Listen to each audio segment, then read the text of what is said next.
우리 시온 찬양대 그리고 항상 귀한 찬양 감사합니다. 늘 수고하는 EDL 찬양단에게도 감사를 드립니다.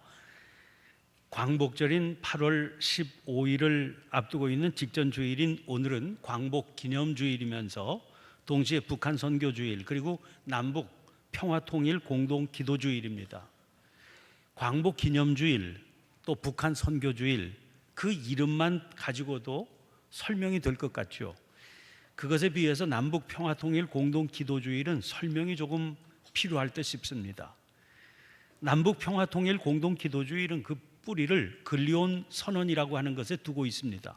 지난 1988년 11월 23일부터 25일까지 스위스 근리온이라고 하는 곳에서 남북한의 기독교 대표들이 합동회의를 가졌습니다. 지금부터 30년 전이죠. 그 회의에서 한반도 평화 통일을 위한 선언이 나왔습니다. 이 선언에서 양측의 기독교 대표들은 72년 남북 양 정부가 협의한 조국 통일 3대 원칙을 재확인하고 한반도의 통일 주체가 남북 민중 당사자임을 확인하며 민족 당사자 간의 신뢰 구축과 긴장 완화를 위한 군비 감축 같은 것들을 촉구했습니다. 또 광복 50주년이 되는 1995년을 통일의 희년으로 선포하고 매년 8.15 직전주의를 공동기도일로 지키기로 합의했습니다. 그래서 그 합의에 따라서 광복 직전주일인 오늘을 공동기도일로 지켜오고 있는 겁니다. 그런데 그로부터 25년이 지난 2013년에 세계교회협의회 제10차 총회가 부산에서 열렸지요. 그 부산 총회에서 전 세계 교회가 매년 8.15 직전주의를 우리나라, 우리 민족을 위해서 한반도 평화통일 공동 기도주일로 지키기로 하자 하는 결의안을 채택한 바 있습니다. 그래서 이제는 남북한의 교회만이 아니라 세계 모든 교회가 참여하는 기도의 주일이 된 것이지요. 인류의 최근세사에서 한 개의 민족이 두 나라로 나뉘어져서 서로 대립하던 그런 민족이 넷이 있습니다. 독일, 베트남, 예멘 그리고 우리나라입니다. 배경은 여러 가지 요인들이 복잡하게 얽혀 있습니다. 그러나 겉으로는 모두가 동서진영으로 나뉘어서 갈등하던 냉전 시대가 뿌리가 된 이념 대립이었습니다. 그 가운데 제일 먼저 통일을 이룬 게 베트남이지요. 1974년입니다. 북쪽 월맹, 남쪽 월남으로 수십 년 분단 상황에서 전쟁을 이어가다가 결국 북쪽 월맹의 승리로 흡수 통일이 됐습니다. 공산화 통일을 이룬 베트남은 통일될 당시에 세계 최빈국이라고 할 만큼 경제적인 궁핍에 시달렸습니다. 그러나 적극적인 경제 개방 정책을 통해서 지금은 연평균 7%에 가까운 가파른 경제 성장을 이루어 가고 있습니다. 또 다른 통일은 독일이었습니다. 독일은 2차 대전 패배 이후에 동독과 서독으로 분리되었죠. 그러다가 국제 정세 변화에 힘입어서 1989년 11월 국경 제한이 풀리게 됩니다. 수많은 사람들이 서독으로 이주하면서 동독은 국가로서의 기능이 사실상 마비되고 말았습니다. 그래서 결국 1990년 10월 3일 동독은 서독에 흡수 통일됐습니다. 통일 이후 독일은 극심한 통일 후유증을 겪어야 했습니다. 제일 큰 문제가 통일 비용이라고 하는 경제적 부담이었습니다. 동서 간의 경제적 격차 해소를 위해서 서독이 부담한 비용은 매년 약 60조 원에서 많게는 75조 원까지 달했습니다. 그래서 그걸 정부가 재정 적자로 부담하니까 초기 독일 정부의 재정 적자는 1,000조 원에 육박할 정도였습니다. 그 결과 동서독인 상호 간의 적대감이 고조됐습니다. 동독인들은 높은 실업률과 저임금 때문에, 서독인들은 갈수록 높아가는 재정 부담 때문에 서로를 미워하게 되었습니다. 그러나 독일은 이 고비를 슬기롭게 극복했습니다. 독일 연방은행의 2017년 12월 보고서에 따르면 독일의 2018년 경제 성장률은 작년에 이어서 약 2.6%에 이를 것으로 예상된다고 그랬습니다. 2011년 이후 꾸준한 성장세를 기록하고 있습니다. 유럽의 평균 실업률이 9.1%입니다. 그런데 독일은 2017년에 3.6%였고 금년 2018년도에도 3.5%를 예측하고 있습니다. 역대 최고 수준의 고용률입니다. 이런 통계 수치보다 더 놀라운 통일의 열매가 총리인 메르켈 자신입니다. 그는 독일 최초의 동독 출신 총리입니다. 2018년 3월 14일부터 그의 네 번째 총리 임기가 시작됐습니다. 총리 4연임은 통일 총리인 헬무트 콜에 이어서 그가 두 번째입니다. 그러나 민족의 통일이 모두 성공적인 것만은 아니었습니다. 예멘과 같은 나라가 있기 때문입니다. 얼마 전에 말레이시아를 통해서 제주도로 몰려온 예멘 사람들이 무더기로 난민 신청을 한 일로 온 나라가 시끄럽지 않았습니까? 그 예멘도 역시 남북으로 나뉘어져 있던 나라입니다. 1918년 터키의 식민지에서 독립한 북예멘은 자본주의 국가였습니다. 그에 비해서 영국의 식민지였다가 1967년에 독립한 남예멘은 사회주의 체제를 택했습니다. 그렇지만 두 나라는 오랜 기간 상호 공존하며 교류를 이어오다가 1990년에 쌍방 합의에 따라서 아주 평화롭게 통일을 이루었습니다. 북예멘 시절부터 통일 예멘까지 대통령으로 나라를 이끌어온 사람이 압둘라 살레입니다. 그런데 그는 소위 아랍의 봄 민주화 운동이 대대적으로 아랍 지역에 전개되면서 2011년에 33년 동안 유지해오던 대통령직을 사임하고 물러나게 됐습니다. 이 공백을 차지하게 된 게 수니파 과도 정부인데 이 정부에 반발해서 시아파 반군이 내전을 일으켰지요. 이 수니파의 배후에는 사우디아라비아를 중심으로 한 아랍의 여러 나라가 있고 시아파 반군의 배후에는 이란이 개입되어 있습니다. 그러니까 대리전 양상으로 벌어지고 있는 내전이 가라앉을 줄 모르고 있습니다. 지금까지도 계속되는 중입니다. 내전으로 인한 사망자는 10,000명 이상, 부상자는 50,000여 명에 이르고 무려 800만 명 이상의 사람들이 기근으로 고통당하는 가운데 있습니다. 통일 때문에 오히려 비극이 만들어진 겁니다. 이런 통일의 다양한 모습들은 이제 세계에서 유일한 분단 국가로 남아있는 우리에게 아주 중요한 교훈을 전해줍니다. 그것은 우리가 지향해야 할 통일이 과연 어떤 통일이어야 되느냐, 그것에 대한 교훈입니다. 우리는 우리의 소원은 통일을 외치면서 노래하고 있죠. 그럴 만도 합니다. 지난 4월에 판문점에서 남북 정상회담이 열렸죠. 그 회담에서는 일반적인 정상회담에 필수적으로 배석하는 사람이 눈에 띄지 않았습니다. 통역자입니다. 통역이 필요 없이 열리는 유일한 정상회담이 남북 정상 간의 회담입니다. 이거요, 한 민족이라서 가능한 일 아닙니까? 정상끼리의 만남만이 아닙니다. 남북 간에 열리는 어떤 회담에도 통역이 필요 없습니다. 남북으로 분단된 지 70년이나 흘렀습니다. 서로 다른 체제에서 서로 다른 삶을 살아왔습니다. 그 사이에 서로 간에 많은 차이점이 생겼습니다.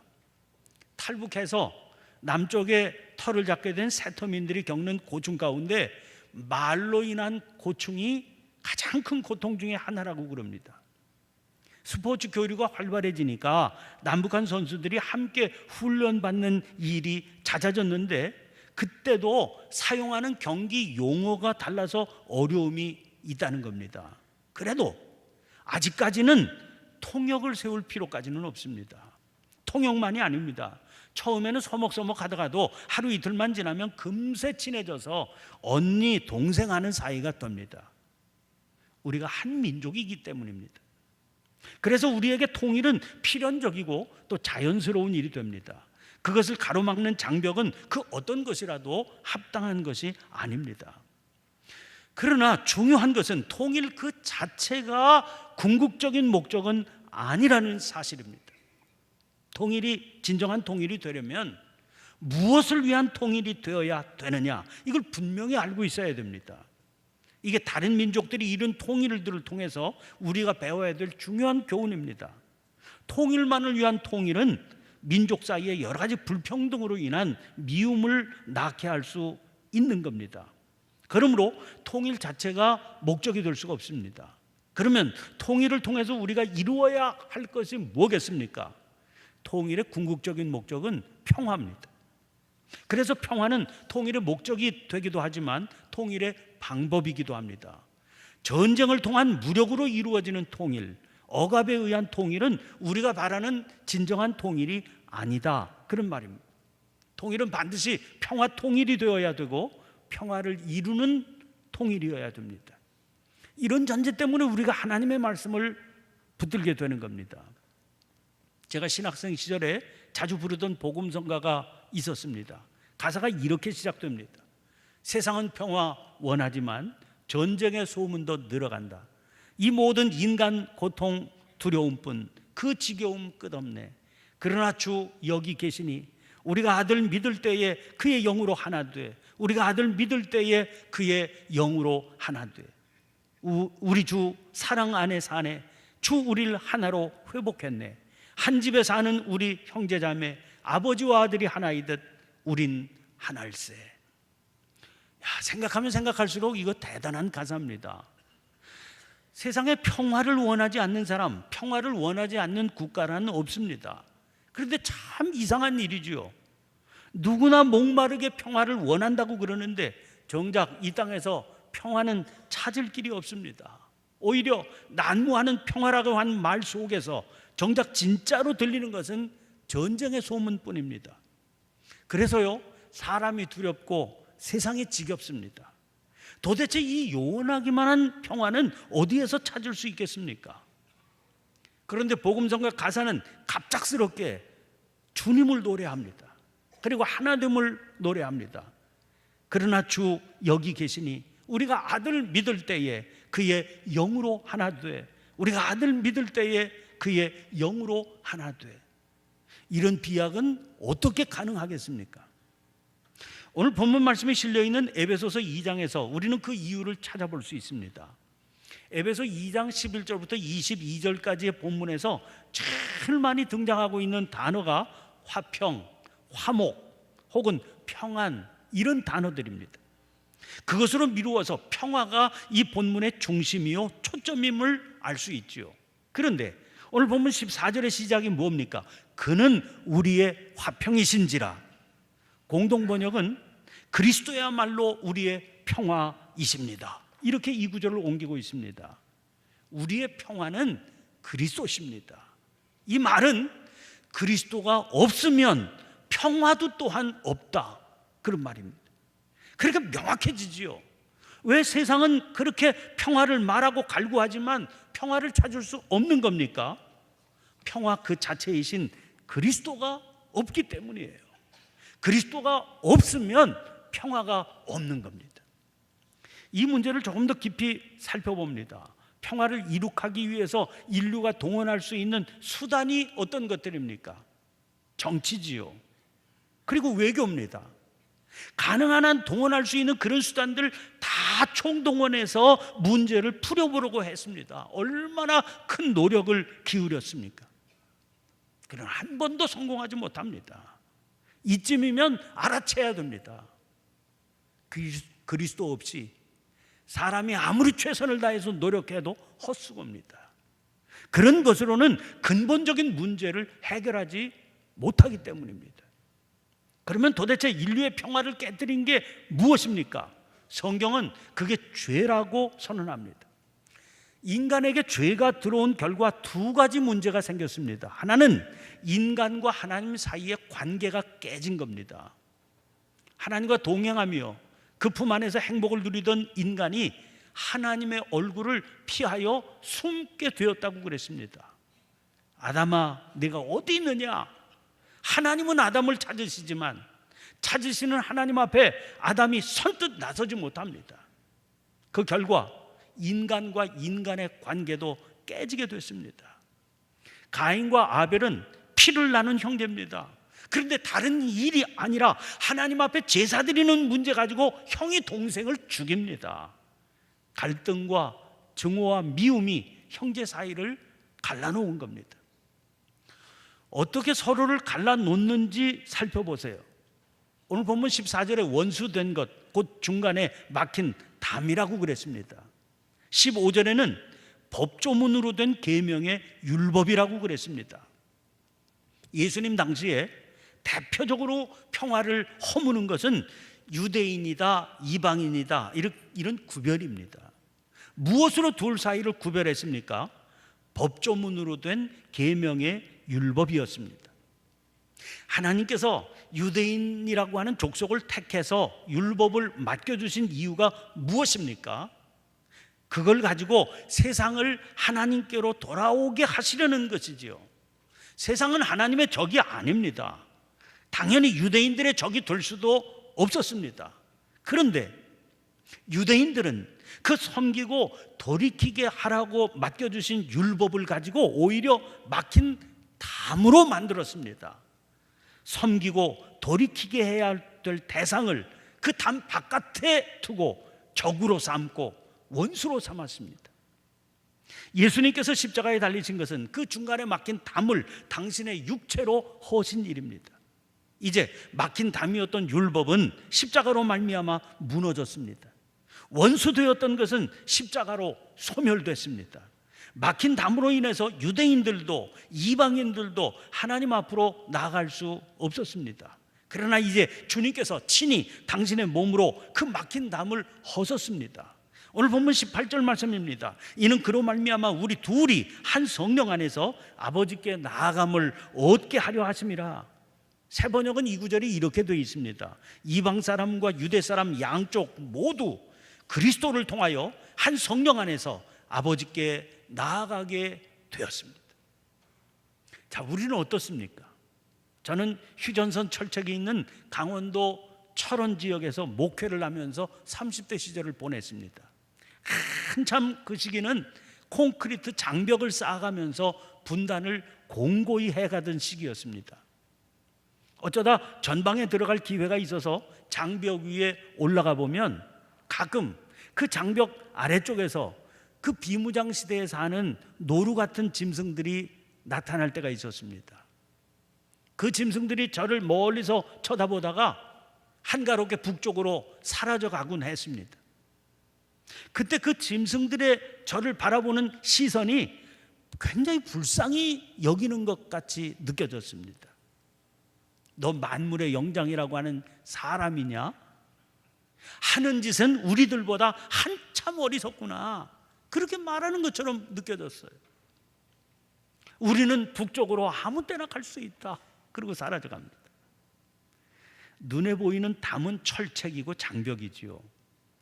그런데 그 담이 어떻게 세워졌습니까? 눈에 보이지 않는 담 때문에 세워진 겁니다. 사상과 이념이라고 하는 담, 그 담으로 누군가를 갈라놓고 상대를 적으로 규정하고 미움의 대상으로 여겨서 증오하는 마음의 담으로 인해서 철책, 장벽이라고 하는 담이 세워진 겁니다. 그러면 우리가 어떻게 이 막힌 담을 무너뜨릴 수 있습니까? 인간이 동원할 수 있는 방법이란 전쟁 같은 파괴적인 것들입니다. 그것을 파괴적이라고 주저없이 부르는 것은 파괴적인 결말 때문입니다. 우리는 전쟁의 결과가 뭔지 너무나 잘 알고 있습니다. 6.25는 지금의 군사적 수준으로 보면 애들 장난 같은 재래적 전쟁입니다. 그런데도 수많은 이산 가족들이 생겼습니다. 민족의 마음속에 수십 년이 흘러도 깨끗하게 씻어지지 않는 미움의 상처를 남겼습니다. 지금 다시 전쟁이 일어난다고 생각해 보세요. 그 당시와는 비교도 할 수 없는 엄청난 전투력이 동원될 겁니다. 우리 민족이 그동안 쌓아왔던 땀과 희생의 결과물은 흔적도 없이 사라지게 될 겁니다. 심지어 핵무기까지 동원되는 전쟁이라고 그러면 어떻게 되겠습니까? 기다리는 건 멸망뿐입니다. 너무나 뻔한 일 아닙니까? 불과 얼마 전까지만 해도 그런 끔찍한 전쟁이 나는 줄 알았습니다. 북한의 핵무기 개발이 본격화되고 그와 함께 미국 본토까지 사정권에 둔 대륙간 탄도 미사일 개발에 성공하자 거기에 맞선 미국의 강력한 경고가 쏟아져 나왔습니다. 거친 말들이 오고 갔지요. 그러더니 상황이 갑자기 바뀌어서 남북 정상회담, 북미 정상회담이 연이어 열렸습니다. 종전선언, 핵무기 폐기와 사찰 등 좀처럼 듣지 못했던 말들이 쏟아져 나왔습니다. 당장이라도 통일이 이루어질 것 같다는 그런 기대까지도 품게 하는 일들이었습니다. 그러다가 최근에는 다시 분위기가 가라앉고 있는 느낌입니다. 쉽지 않구나, 그런 생각을 다시 일깨워 주지요. 기대치에 미치지 못한다고 여기는 것 같습니다. 이제 그런 와중이기는 하지만 어제는 육로를 이용해서 서울과 평양을 수백 명의 사람들이 오고 갔습니다. 내일은 북측의 제안으로 남북 고위급 회담이 열릴 예정입니다. 이 회담에서는 남북 정상회담에 관한 내용들이 중요한 의제로 다루어지게 될 것이다, 그런 전망이 나오고 있습니다. 자, 문제는 이런 상황 가운데서 교회와 성도들이 감당해야 될 중요한 사명이 있다는 겁니다. 우리가 믿는 믿음의 내용이 뭡니까? 하나님께서 역사의 주인이시다, 그런 것 아닙니까? 정말 그렇게 믿고 있습니까? 그러면 당연히 쉬지 말고 기도해야 됩니다. 오늘이 특별히 세계의 교회가 마음을 합해서 기도하는 주일이다, 그렇게 말씀드리지 않았습니까? 무엇보다도 우리는 남북한의 동포들을 위해서 기도해야 됩니다. 행여나 우리들 마음속에 미움을 품고 살지 않기를 위해서 기도해야 됩니다. 정치 지도자들을 위해서도 기도해야 됩니다. 그들이 사심없이 민족의 앞날을 위해서 헌신하는 종들이 될 수 있기를 기도해야 됩니다. 그리고 무엇보다 이 땅 위에 진정한 평화가 나타날 수 있기를 위해서 기도해야 됩니다. 통일은 목적이 될 수 없다, 그렇게 말씀드리지 않았어요. 중요한 건 평화입니다. 성경은 그 평화가 정의로움에서 비롯되는 것이다, 그렇게 증거하고 있습니다. 그래서 사랑과 나눔을 적극적으로 실천할 수 있을 때 바른 정의가 실천됩니다. 그러므로 이런 삶을 위해서 기도하고 교회와 성도들이 솔선수범해서 구체적으로 이런 삶에 앞장서 나아가야 됩니다. 사랑하는 성도 여러분, 이 일에 마음을 모아 실천할 수 있는 우리 모두가 될 수 있기를 바랍니다. 그래서 그런 결단을 담아서 남북 간에 합의된 2018년도 8.15 평화통일 남북 북남 공동 기도주일 기도문으로 기도를 드리겠습니다. 함께 기도하겠습니다. 사랑의 하나님, 한 하늘 아래 하나의 강토에서 살고 있는 남과 북의 그리스도인들은 올해에도 광복절을 맞이하고 있음을 감사드립니다. 조국의 광복절은 해마다 돌아오지만 우리는 그 감격을 제대로 누리지 못하고 있습니다. 73년간 분단된 채 갈등하면서 온전한 사랑을 실천하지 못하고 있음을 진실로 고백하나이다. 역사의 하나님, 우리는 2018년 오늘의 광복절을 새로운 희망을 가지고 맞이합니다. 지난 시기 우리 민족이 겪어온 분단과 전쟁, 적대와 대결의 세월이 점점 물러가고 평화와 번영의 무지개가 한라에서 백두까지 피어오름을 바라봅니다.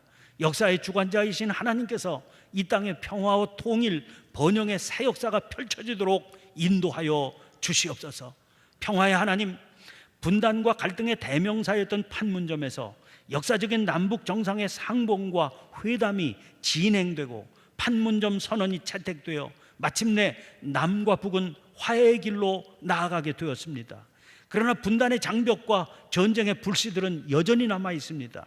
민족의 생존권을 위협하고 공동의 발전을 가로막는 분단의 걸림돌들과 전쟁의 온상들을 말끔히 걷어내고 한반도의 항구적인 평화와 동북아시아와 세계의 평화와 안전의 디딤돌이 되게 하옵소서. 희망의 하나님, 우리가 더 큰 꿈을 꾸기 원합니다. 5,000년 민족사를 자랑하던 우리 민족이 70여 년간이나 남과 북으로 갈라져 살고 있습니다. 우리 민족이 더 이상 분열의 불행과 고통을 강요당할 수 없습니다. 이제 새로운 시간의 분수령에서 우리 민족의 삶이 역사적 전환점을 맞이하도록 이끌어 주옵소서. 마음과 마음을 열고 화해와 통일로 이어지는 평화와 번영의 새 역사를 이루어 주옵소서.